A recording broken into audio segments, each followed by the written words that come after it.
Boa noite a todos, sejam bem-vindos. A visita do asilo ainda não foi.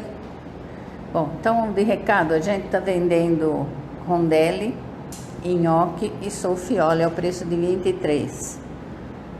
Vai ser entrega dia 13 de dezembro, tá certo? Quem quiser ajudar e pegar um carnê para vender ou comprar avulso, a gente tem. É só falar com a Yara. E o carnê tá com você, né, Yara? Então é só de recado. Certo? Tem o Clube do Livro, né? E a nossa biblioteca. A biblioteca, quem quiser emprestar livro, tá às ordens. É só falar comigo que a gente faz, abre uma ficha. Então vamos fazer uma prece antes de começar? Vamos relaxando em nossas cadeiras, mentalizando a figura de Jesus, nosso mestre, modelo e guia, e junto com ele nos dirigir ao Criador, agradecendo pela oportunidade de estarmos aqui reunidos no intuito de aprender a respeito dos ensinamentos deixados pelos espíritos superiores, agradecer a presença de todos, encarnados e desencarnados, e que a gente consiga colocar em prática tudo que a gente aprender aqui. Que assim seja.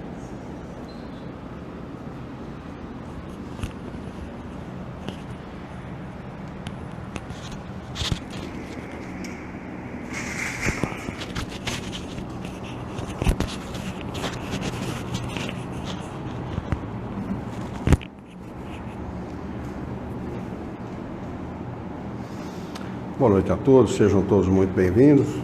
É sempre com muita alegria, com muito prazer que nós realizamos as nossas reuniões públicas,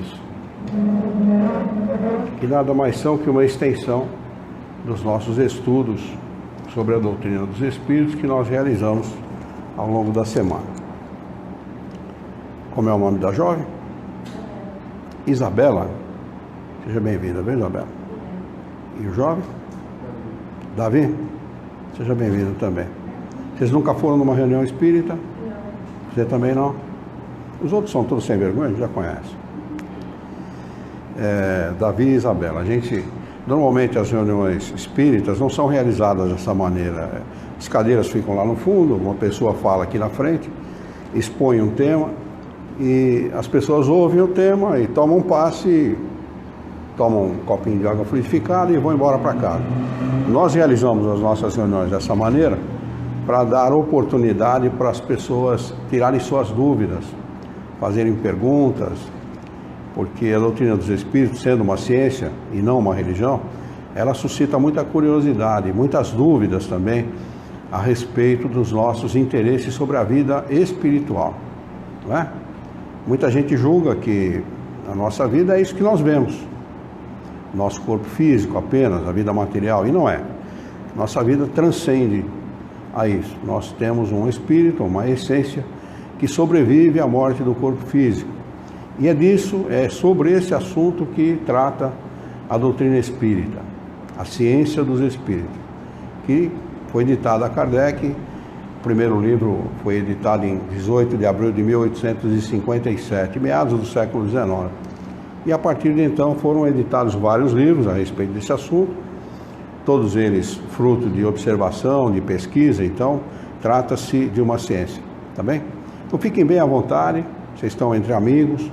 Aqui não é uma casa religiosa, isso é uma casa de estudo, de cultura espírita.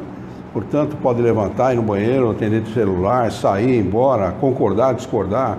Fiquem bem à vontade, é assim que a gente trata a doutrina espírita aqui. A senhora já conhece os trabalhos da casa, todo o resto já conhece também. Então, fica aberto para qualquer pergunta, qualquer dúvida que alguém queira fazer.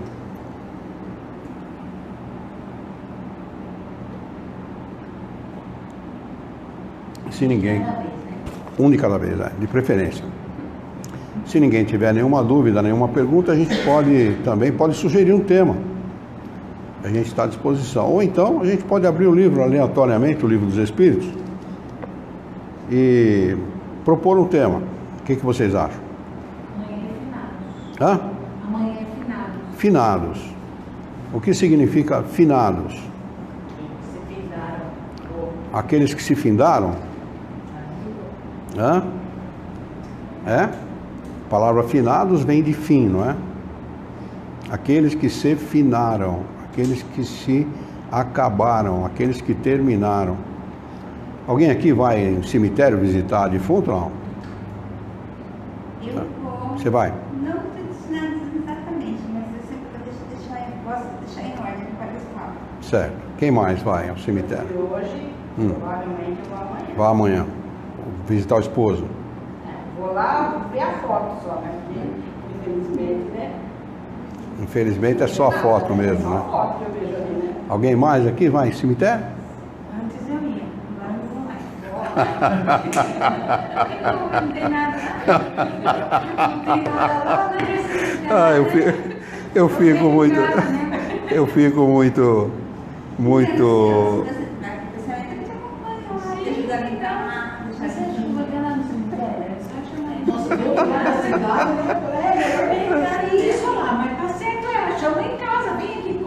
Então, você viu o que a doutrina espírita faz com as pessoas? Ele esclarece. Não é? E é assim que funciona. Espera um pouquinho. Pode falar, por favor. Tem alguns que falam que um dia eles vêm ali para esperar a visita.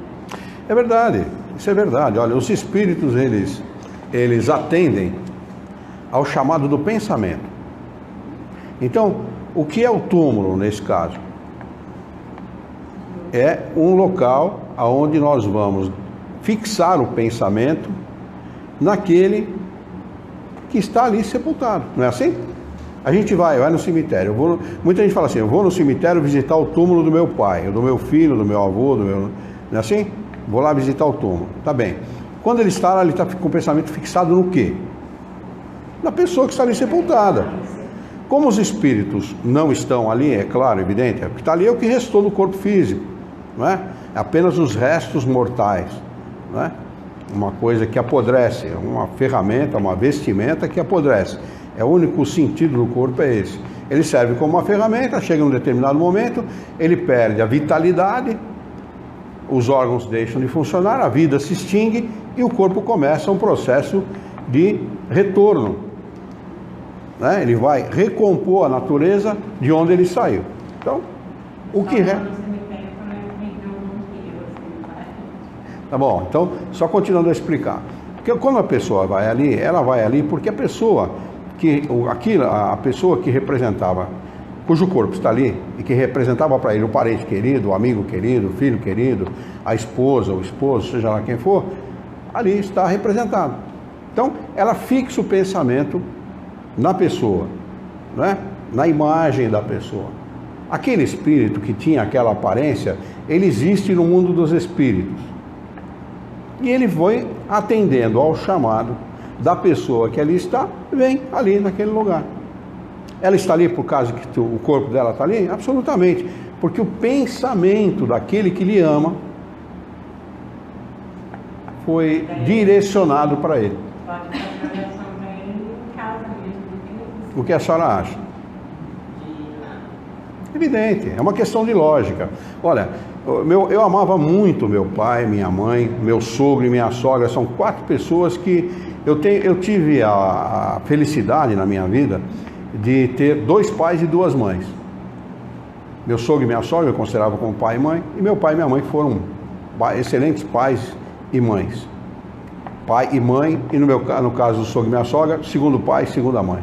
Então, eu sempre amei muito essas criaturas, sempre fiz por elas tudo o que eu podia fazer. Pergunto se eu fui uma vez visitar o túmulo deles. E pergunta também se alguma vez, depois do desencarne deles, eu deixei de fazer uma prece por esses espíritos. E eu tenho absoluta certeza que da mesma maneira que se eu tivesse ido ao cemitério e feito uma prece no pé do túmulo dessas pessoas, eles receberam e atenderam da mesma maneira o motivo da minha prece. Então a gente pode mandar um abraço, um beijo, uma lembrança alegre, uma lembrança bonita, dizer que ama, porque o Espírito ele recebe o nosso pensamento da mesma maneira que a senhora está recebendo a minha voz.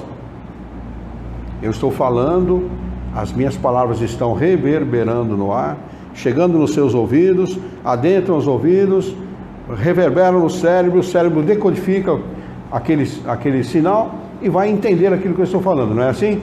Da mesma maneira os espíritos entendem, mas não pelo ar, através dos fluidos. Quem conduz o pensamento são os fluidos.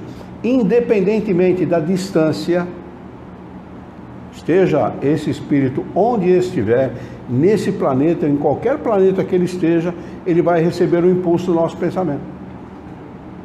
O bom e o mau impulso. Pensamento de ódio ou um pensamento de amor. Como nós amamos essas pessoas, os nossos pensamentos serão de amor. Isso pode ser feito aqui no centro espírita, numa igreja, num templo, em casa, no banheiro da nossa casa, fazendo as nossas necessidades, lembrar da pessoa. Puxa vida, aquele momento é um momento de relaxamento ou não? É o momento que mais a gente relaxa, não é? Fica lá, não tem patrão perturbando, não tem filho perturbando, não tem os credores perturbando, não tem ninguém. Pensa na pessoa com o problema, não é? A gente pode fazer um bom pensamento, um pensamento de amor, de carinho, de gratidão, e esses espíritos vão receber o nosso pensamento com certeza. Então, eles só atendem os impulsos do nosso pensamento, nada mais. Cemitério, túmulo bonito, túmulo feio, isso não tem o menor significado para os espíritos. E se eles não forem lembrados, sabe o que acontece? Eles nem no planeta eles ficam. Eles vão no lugar aonde estão os seus interesses. É assim que a coisa funciona. Então, primeiro que não existem os finados.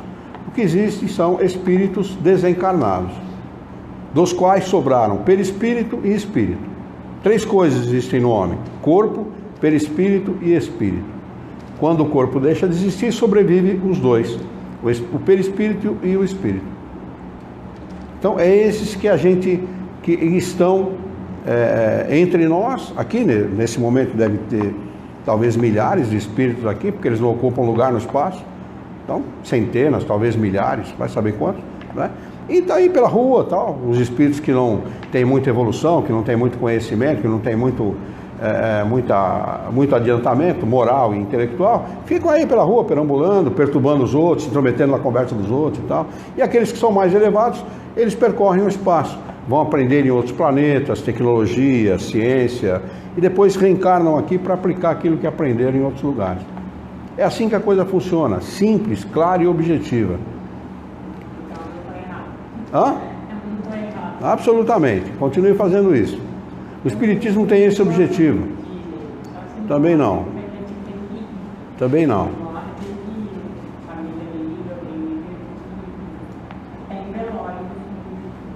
Eu também não, sinceramente também não gosto muito não. Eu acho que não, uma coisa improdutiva. Aliás, eu quando for sepultado, eu quero ser sepultado pelado, porque eu já sou feio vestido. Então pelado, então ninguém vai no meu velório. Aí ninguém vai ter motivo para falar mal, não tem ninguém no meu velório, né?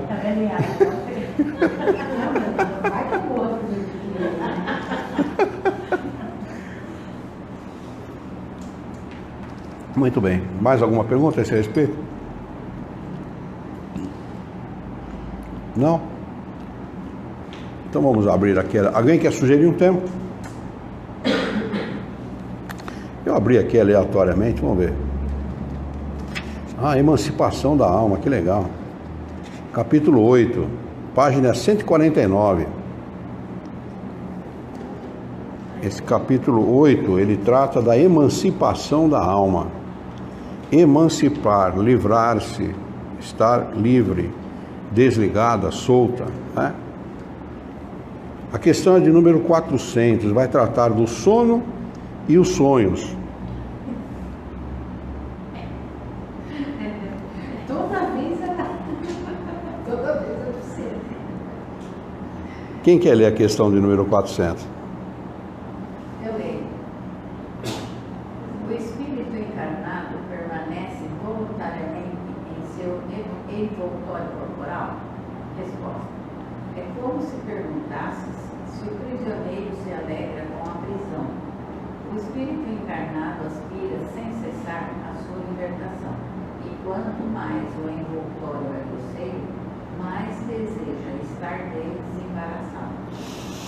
Muito bem, a pergunta que Kardec fez aos espíritos é para saber se o espírito, né, essa essência que existe em nós, se ela permanece voluntariamente, ou seja, se é por vontade dela que ela fica ligada a um corpo físico, a um corpo, como ele chama aqui, a um envoltório corporal, né? É esse corpo grosseiro que todos nós temos, né?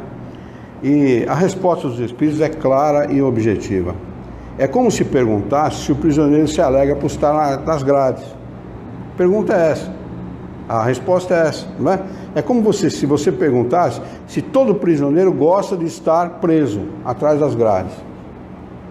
O espírito encarnado aspira sem cessar, ou seja, a todos os momentos, em todos os momentos da sua vida, a sua libertação.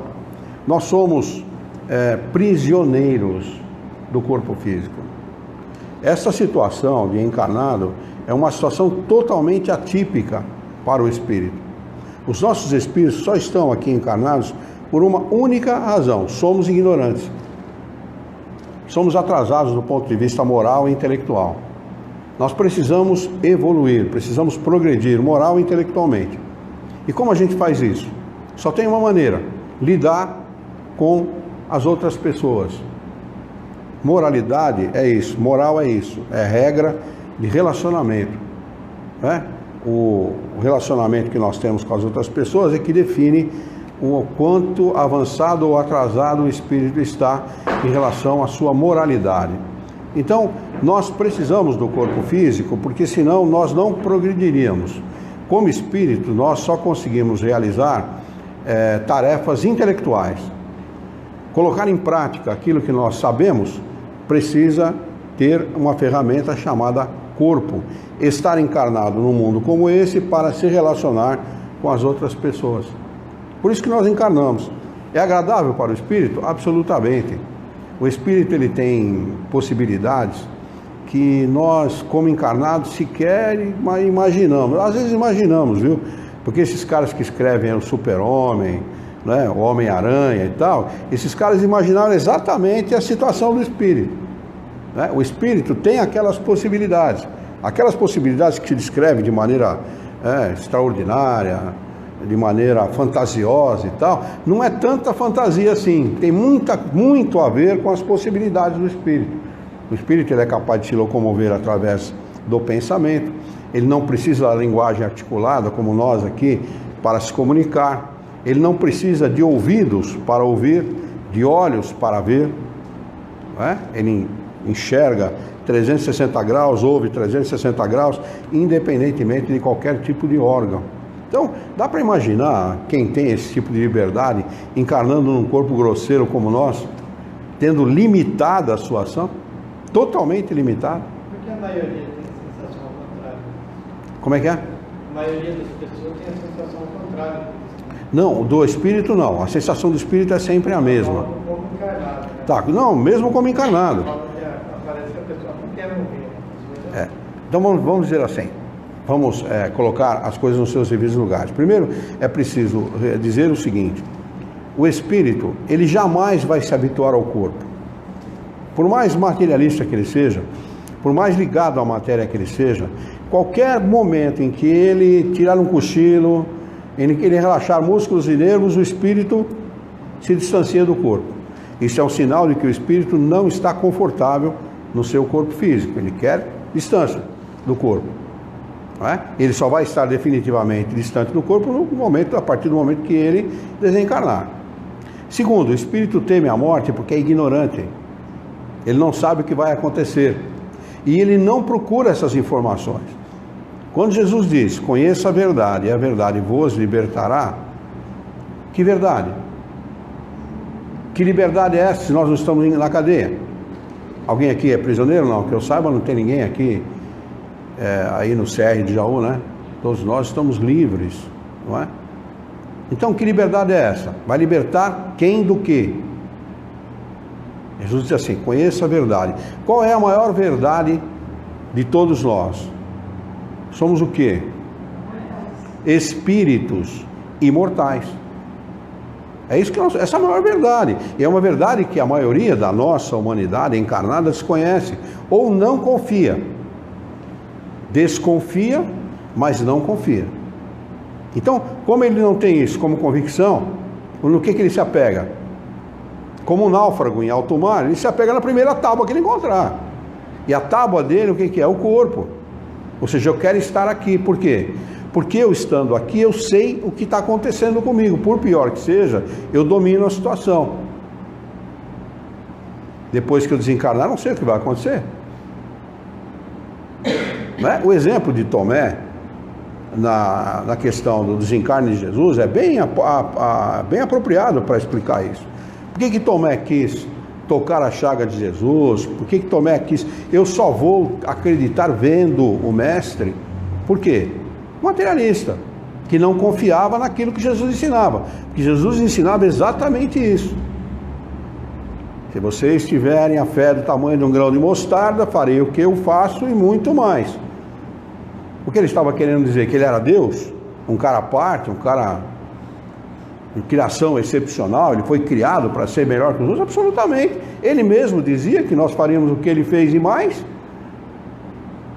Não é? Mas o que aconteceu com Tomé? Ele simplesmente não acreditou. Não confiava naquilo que o mestre dizia. Não é? E a que mais confiou nele foi uma prostituta. A que mais confiou. Não é? Que, se eu não me engano, foi a primeira a vê-lo. Não é? Então veja, o que é a confiança em Deus? Por que ela tinha mais confiança que Tomé? Porque ela tinha a sua moralidade e a sua intelectualidade provavelmente mais desenvolvida que o outro. Não é? E ou desenvolveu essa moralidade, essa intelectualidade no convívio com o Mestre, no convívio com Jesus de Nazaré. Então acabou adquirindo essa convicção, essa fé. Fé não é uma coisa que a gente compra na farmácia, né? Você vai na farmácia, ó, eu quero 1 quilo de fé, e a minha fé está faltando, então eu quero lá, dá umas 500 gramas aí e tal.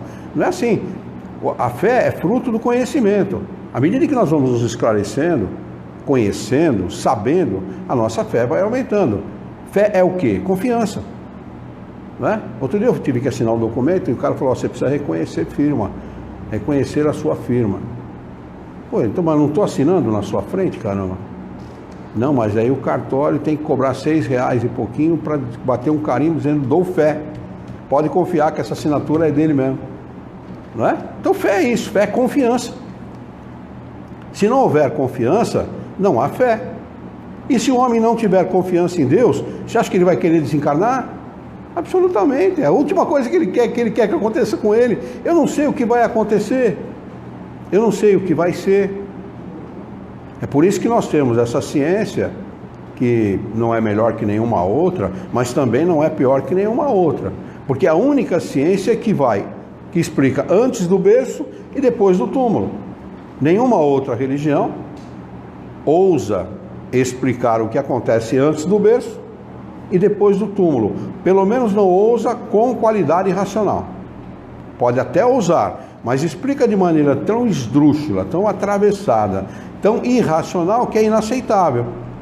É possível aceitar a teoria da igreja que existe céu e inferno? Pelo menos para quem tem um pingo de inteligência ou que pensa um pouquinho, jamais vai aceitar esse tipo de situação. Então eu vou para o céu se eu for bonzinho e aqueles que eu amo vão para o inferno? Peraí, pô, eu prefiro ir para o inferno, vai estar todo mundo que eu gosto lá? Ou não? Eu prefiro ir para o inferno. Então não dá para aceitar, não é? O fato é que a doutrina espírita, ela nos explica que somos espíritos perfectíveis. O pior dos espíritos que existe hoje no mundo, o mais cruel, o mais violento que existe hoje, será um bom espírito no futuro, porque todos nós somos perfectíveis, todos nós chegaremos um dia a ser feliz, totalmente feliz, independentemente de qualquer situação, porque nós vamos progredir moral e intelectualmente. Isto é uma lei de Deus, não é? É uma lei que vale para todos, não vale só para mim, que sou espírita, ou para qualquer um outro que seja ou não espírita, vale para todos. Somos perfectíveis e seremos felizes, isso é fatal, não tem nada que não seja possível afirmar tão claramente quanto isso. Deus é Pai, é amoroso, bondoso, misericordioso, não criou seus filhos para serem punidos, não existe punição. Isso é um absurdo. Deus nem pune nem perdoa, Ele ama. Se o homem tivesse um pouco de convicção nisso que eu estou falando, a vida seria muito melhor, porque os homens seriam muito mais alegres, não esperariam punição de Deus. Deus não pune ninguém, Ele ama. Nem pune nem perdoa, não há nem por que perdoar, nem por que punir, nem por que perdoar, não é? Matar alguém é certo ou errado? Estou fazendo uma pergunta, gente. Não é nada, nem certo nem errado. Nem certo nem errado, é experiência. Não o quê? Não é um homem pequenininho assim, ó. É experiência. Porque olha, aquele que foi assassinado, ele morreu, ele foi vítima? Fiz uma pergunta. Foi vítima ou não? Evidentemente que não, não existe vítima. Está na lei de Deus. A lei é de causa e consequência. Mas tá assim, ela vai entender. Mas é para bagunçar mesmo, dona Fátima. Olha, o espiritismo ele existe como ciência. Eu falei para a moça aqui que o espiritismo é uma ciência.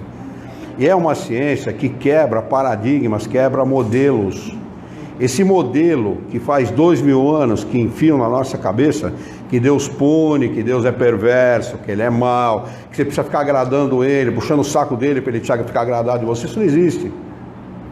Isso é uma falácia criada pelo homem para dominar os outros homens.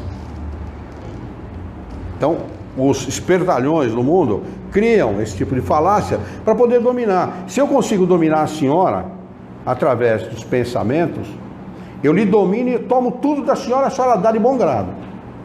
Não é assim que acontece nas igrejas? Sim. Então, o Espiritismo não veio para dominar, o Espiritismo veio para libertar. Libertar o homem do jugo da religião. Essa é a verdade. Então, o que existe nas leis de Deus, o que rege a nossa vida, é uma coisa chamada lei natural. As leis naturais, elas existem em todo o universo e regem a vida em todo o universo. O que acontece num planeta lá, não sei aonde, acontece no nosso, da mesma maneira. Não tem duas leis. As leis de Deus são justas e perfeitas. E elas foram criadas para organizar o universo, para poder prover o homem de tudo que ele precisa. Então, se nós somos, de alguma maneira, assassinados por alguém, é porque isso estava dentro das previsões da lei em relação aos nossos atos desta ou de outras encarnações. É preciso alguém morrer assassinado para quitar um débito com a lei de Deus? Absolutamente, não. Alguém nasce para ser assassinado? Não. E por que morrem assassinados? Primeiro porque estão no mundo de expiação e provas. Mundinho reles, chumbrega, sabe o que é chumbrega? Esse mundinho aqui é isso, mundinho chumbrega, aonde se o governo da terra, que rege um país, tomar as devidas providências, acabam acontecendo 22% a menos de assassinatos no país, como foi esses primeiros 10 meses do governo, no novo governo que aí está. 7.000 pessoas deixaram de morrer. Olha que interessante. 7.500 para ser mais exato. No Brasil, nos últimos 10 meses, deixaram de morrer 7.500 pessoas. Então, a gente fica raciocinando, era necessário essas 7.500 pessoas morrerem assassinadas? Não. Então, como elas vão quitar os seus débitos com a lei de Deus? Agindo, fazendo bem, promovendo o bem, falando o bem, fazendo o bem. É assim que a gente quita os nossos débitos com a lei de Deus. Agora, se alguém morre assassinado, ele não é uma vítima. Ou seja, o que aconteceu com ele não foi fruto do acaso. Ele não foi vítima de um assassino. O assassino assumiu um compromisso com a lei de Deus. E a vítima quitou um débito com a lei de Deus. Débito esse que poderia ter sido quitado de outras maneiras. Eu penso assim, né? Quando a gente nasce, eu acho que, até eu brinco, né? Deus deve ter uma cadernetinha, que ele sabe o que nós vamos, porque a gente vai morrer, né? Porque só ele, eu acho que sabe. Não sabe, não sabe. Ele não sabe? Não sabe. Quem escreve a nossa vida somos nós, dona Fátima. Não existe destino. Destino não existe. Quem escreve a nossa vida somos nós. Se nós agirmos bem, as consequências dos nossos atos serão boas. Se nós agirmos mal, as consequências dos nossos atos serão desagradáveis. Olha, a senhora está aqui nesse momento conosco, dando o prazer da sua companhia, os companheiros também, todos os companheiros também. Onde nós poderíamos estar agora? Na nossa casa, num bar, numa boate, fazendo arruaça no meio da rua. Nós podemos estar em todo monte de lugar. Por que nós estamos aqui? Nós estamos procurando o quê? A senhora entendeu? O que muda a vida de um espírito não é o que ele fez, mas é o que ele faz. O que ele faz da vida dele. O que muda é isso. Se nós procuramos os bons caminhos, como Jesus disse, procure a verdade e a verdade vos libertará, ou aprenda a verdade, conheça a verdade e a verdade vos libertará, é exatamente com esse propósito. Ele quis ensinar o homem isso: busque e acharás, pedi e obtereis, bate e a porta lhe será aberta. Quantos homens fazem isso? Eu estou falando de humanidade, não estou falando do homem, sexo masculino. Quantos homens fazem isso? Bem poucos. Bem poucos. Quando se aproximam de Deus, a maioria se aproxima por medo, por consciência pesada. Já fez um monte de besteira na vida e acha que se aproximando de Deus eles vão ser perdoados de tudo. Isso não existe. Porque Deus nem perdoa e nem castiga. O que acontece é o quê? Quando um espírito desencarna com consciência pesada, com sentimento de culpa, a primeira coisa que lhe acontece é o arrependimento. Ele vai se arrepender fatalmente. Num segundo momento, ele vai ter que se aproximar, através do seu arrependimento, se aproximar das suas vítimas e pedir perdão. E num terceiro momento, ressarci-las. Ressarcir a essas suas vítimas tudo aquilo que ele fez de errado. Esse é o processo. Lei de causa e consequência. Isso vale para a senhora, dona Fátima, para o Luiz Herrera e para todo mundo que aqui está. Independentemente de aceitar e acreditar ou não nisso. Porque a lei não pergunta se você acredita. É como a lei dos homens, né? Todo mundo sabe aqui que furtar ou roubar é errado, né? Se roubar, o que vai acontecer? Se alguém te pegar, tu vai para a cadeia. Ah, mas eu não sabia que era proibido roubar. Eu não sabia, devia saber. É assim que a coisa funciona. Então não existe vítima. Vítima é uma coisa criada pelo homem para satisfazer a sua necessidade de desculpar-se com a sua consciência. Nós temos essa necessidade, nós procuramos meios, subterfúgios de aliviar a nossa consciência daquilo que nós fazemos equivocadamente. Agora, tudo que é feito de maneira boa só tem um resultado. O resultado é bom. Tudo que é feito de maneira ruim, o resultado é um só. É desagradável, traz doença, traz desconforto, traz tristezas, traz agonia, traz aflição, traz sofrimento. Então pode perceber, a pessoa tem muita grana, ela tem tudo o que ela precisa, tem lá prestígio social, tem poder no meio social, poder político e tal, mas vai lá pesquisar a vida dela, vê se ela é feliz. E às vezes o camarada está lá naquela cabaninha, lá no meio do mato. No final do dia, ele carpiou a roça o dia inteiro, no final do dia ele pega a violinha dele, canta uma modinha de viola, passa lá o seu café, deita na sua caminha, amanhã, quando é 4h30 da manhã, ele está acordado de novo, alegre, feliz, tranquilo. Essa é a diferença entre ter tranquilidade de consciência ou não. Então, a nossa felicidade, ela não está atrelada à nossa condição social, ou ao poder que você detém, ou à quantidade de dinheiro que você tem. Felicidade é uma coisa íntima. Felicidade é um estado íntimo, que nós temos ou não, em função daquilo que nós fazemos com a nossa vida.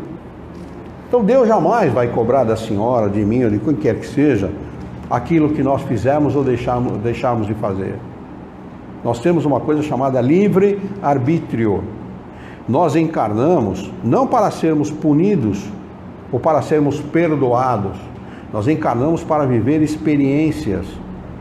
Um homem, ele pode, num momento de exasperação, num momento de desequilíbrio, matar um outro. Como o pai daquela criatura de 13 anos de idade que pegou o estuprador saindo de dentro da casa dele e matou o sujeito. Um momento de desequilíbrio, um momento de aflição, que ele está de agonia, que ele estava vivendo, a filha chorando, espelhei, fulano me estuprou. E ele foi lá e matou o cara. É condenável uma situação como essa? Do ponto de vista moral, não. Mas do ponto de vista da consciência, como é que fica? Então, quem vai ter que se haver com isso é ele. A consciência dele que vai ter que se haver com isso. E o estuprador é a mesma coisa. Então, por essa razão, eu dei esse exemplo para dizer, apenas para lembrar aquilo que Jesus ensinou. Jesus dizia assim: não julgueis, porque com a mesma medida que julgardes, sereis julgados. Por quê? Porque nós, quando julgamos alguém, nós julgamos por aquilo que nós somos. Nós não julgamos por aquilo que a pessoa é. Nós normalmente avaliamos a pessoa pela nossa ótica, pela nossa maneira de ver as coisas. Você está vivendo na pele da pessoa? Você está sabendo o que a pessoa está vivendo? Não. Então não julgue. Você não sabe. Uma vez eu estava passando pelo Rio Tietê, em São Paulo. Eu não tinha mudado para Jaú ainda, ia demorar bastante para mudar. E tinha polícia na beirada da ponte da Casa Verde. Eu estava indo para o Bom Retiro. Na beirada da ponte da Casa Verde tinha um monte de polícia, viaturas da polícia, porque estavam resgatando um bebê que tinha sido abortado, nasceu e a mãe jogou dentro do rio. A mãe jogou dentro do Rio Tietê para matar a criança mesmo, para se livrar da criança, né? E eu comecei a pensar, falei, poxa, que crueldade, né? O Espírito falou para mim assim: não julgue. Alguém falou para mim. Falou não existe, é de pensamento para pensamento, mas a gente parece que percebe como se alguém estivesse falando, né? Então eu comecei a pensar, falei, caramba, esse Espírito tem razão, porque a gente sabe o que ela estava vivendo. O sujeito faz o filho na mulher e abandona a mulher, amíngua, abandona ela começa a sentir o quê? Primeiro, insegura, uma insegurança danada. Segundo, ela não sabe se ela vai comer, se ela vai poder dar de comer para o filho. Terceiro, desespero. Bate o desespero, porque normalmente a mulher engravida cedo. Mulher que passa por esse tipo de experiência, passava nessa época que eu estou falando com 17, 16, 17, 18 anos, hoje passa com 10. Justifica o ato? Não justifica, mas explica. Então não julga. Não julga, porque se a gente tivesse na pele dela, talvez não tivesse jogado no rio. Indignado é diferente de julgar também. Sim, claro, a indignação é um sentimento justo. Claro, evidente. A indignação é um sentimento justo. É um sentimento verdadeiro e necessário até. Nós não podemos deixar de nos indignar. O que nós não podemos fazer é julgar. Julgar apressadamente, né? Quem faz curso para juiz, para trabalhar com esse tipo de situação, de julgar as pessoas, a primeira coisa que essas pessoas aprendem é a ver todos os ângulos da questão. Por isso que a justiça é amorosa. Ela é amorosa por essa razão. Ela tem que abranger todos os ângulos da questão. É claro que muita gente se aproveita dessa situação para fazer ela mais morosa ainda segundo os seus interesses, né? Isso é verdade. Mas a justiça tem que agir assim mesmo. Ela tem que poder abranger a todos os ângulos da questão para não cometer o quê? Injustiça. Né? E às vezes, mesmo assim, ainda comete injustiça. Né? Porque só um é capaz de julgar com qualidade irretocável, é o Criador, e ele não julga. Os Espíritos dizem assim, para nos ensinar, é claro, Deus julga a intenção. E quando eles falam Deus julga a intenção, ele não está falando que Deus julga, Deus é um juiz togado, né? Que juiz com aquela capa preta, né? Veste talar, né? Que vai aqui na canela. Então não é isso, não existe isso. Aliás, Deus não está nem na sua criação, ele está fora da criação, né? Ele não está aqui, não está no universo. Ele está fora do universo. Senão não seria criador, ele seria criatura, né? Então, quando eles dizem isso, eles estão querendo dizer o seguinte: fique tranquilo. Se você não tinha a intenção de, as faltas serão atenuadas. Agora, se você sabia o que você estava fazendo, se você tinha conhecimento, se prepara, velho, porque o bicho vai pegar pro teu lado.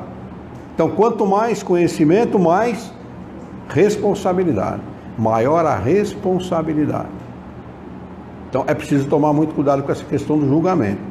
O julgamento é uma coisa inapropriada para nós que temos ainda um grau de moralidade muito aquém do necessário, né? Falta-nos elementos, né? Sabedoria, que é a aplicação justa de um conhecimento, para poder julgar com qualidade, né? Nós não temos essa condição ainda. Isso não significa dizer que nós não podemos e não devemos ver o mal, julgar o mal. Mas a gente tem que ver o mal, julgar o mal, para não praticá-lo, não para julgar quem está praticando o mal.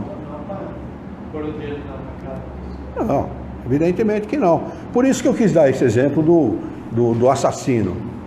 Assassinar é certo ou é errado? Nem certo, nem errado, né? Ele teve lá os motivos dele, ele cometeu um ato de transgressão à lei de Deus, porque a vida só tem direito à vida, a dispor da vida o Criador. Ele é o único que tem direito de fazer isso, e cometendo essa transgressão, ele foi além daquilo que podia. Quem vai ter que responder por isso? Eu? Absolutamente, é ele mesmo que vai ter que saber com isso.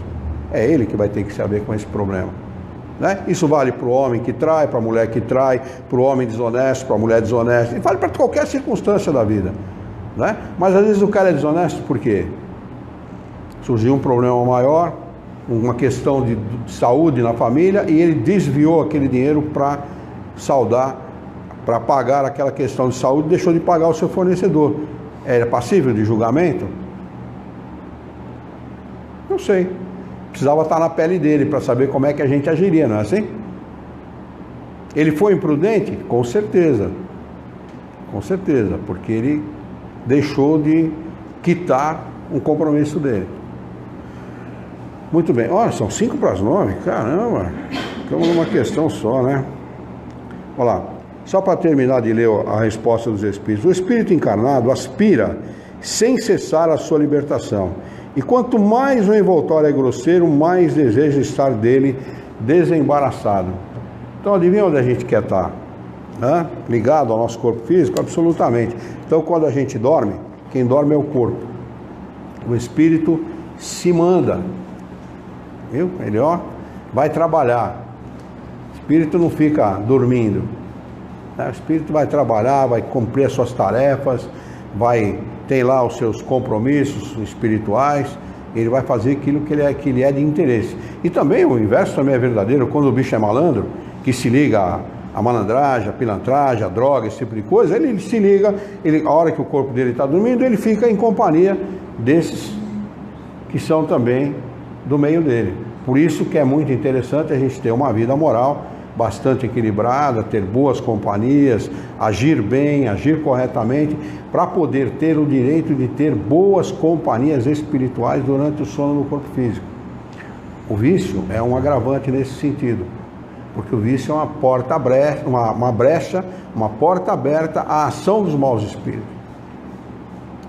Quem tem vícios fica vulnerável.